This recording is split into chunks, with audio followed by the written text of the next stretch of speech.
Well, welcome back, everybody. Here we are in week 2. Let's look back at week 1. Yeah, we went 2-3 on our picks, which is below 500, so not really what we're shooting for. So we'll try here again on week 2 and see if we can get above 500. So here we go. Our first game is going to be Colorado at Nebraska. I think it'll probably be a pretty good game. Nebraska is favored by 7.5. And I think Matt Rule has got Nebraska going definitely on the right track. He's getting some good recruits.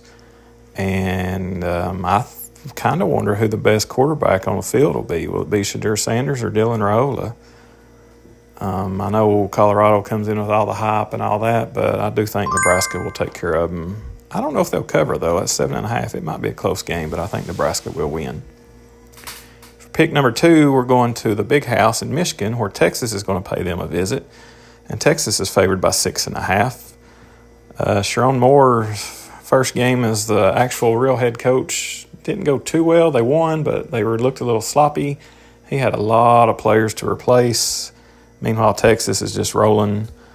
I don't think Texas will have much of a problem at the Big House. Like I said, they're favored by 6.5. I look for them to cover, but I'm definitely picking Texas. Game number 3, I'm going to go with California at Auburn. They had a pretty good game last year in California. Auburn won, I think it was 14-10. And Auburn is favored by 13.5 this week. Hugh Freeze is finally getting some of his own players. He's got a lot better receivers and whatnot this year. But Justin Wilcox is not doing a bad job at Cal with what he's got. They're now in the ACC. I think it'll be a pretty good game, but I think Auburn will pull it out. The 13.5, they probably will cover, but I do think Auburn will win.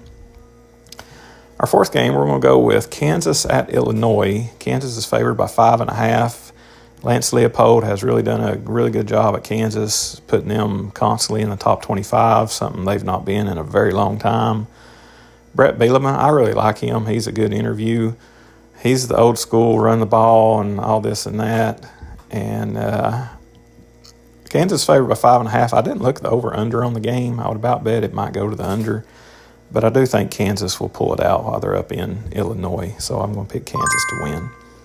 Last game of the week, I'm going to go with South Carolina at Kentucky.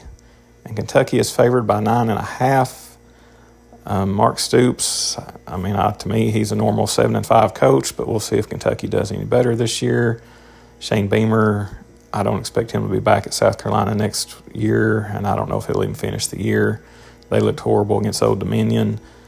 Kentucky's game got cut short due to weather, so that was kind of weird. But I do look for Kentucky to regroup, being at home, and I wouldn't be surprised if they cover the 9.5, but I will pick Kentucky. Those are my 5 picks this week. Like I said, I'm hoping to get back above 500 for the season, and I appreciate all the views, likes, and comments, and please keep them coming.